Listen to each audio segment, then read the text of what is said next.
بسم الله الرحمن الرحيم. أحذر اليوم 27/7 إخواني العراقيين، أحذرهم من حدث ضخم يشبه حدث القرادة. من الممكن أن يكون في مدخل بوابة كبير به سيارات كبيرة. أنا أصور لكم سيلفي لأني لست بالبيت، وواجب علي أن أنا أنصحكم من هذا الحدث. آية المحو موجودة في القرآن: يمحو الله ما يشاء ويثبت وعنده أم الكتاب. صدق الله العلي العظيم.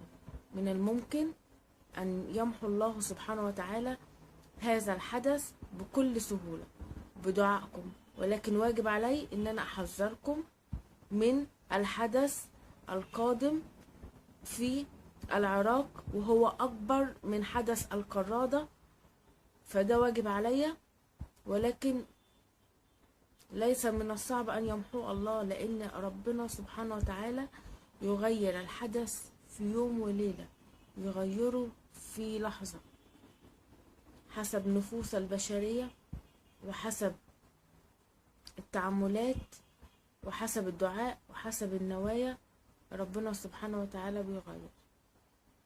في النهاية إن شاء الله أأمل أن لا يحدث هذا. وشكرا، والسلام عليكم ورحمة الله وبركاته.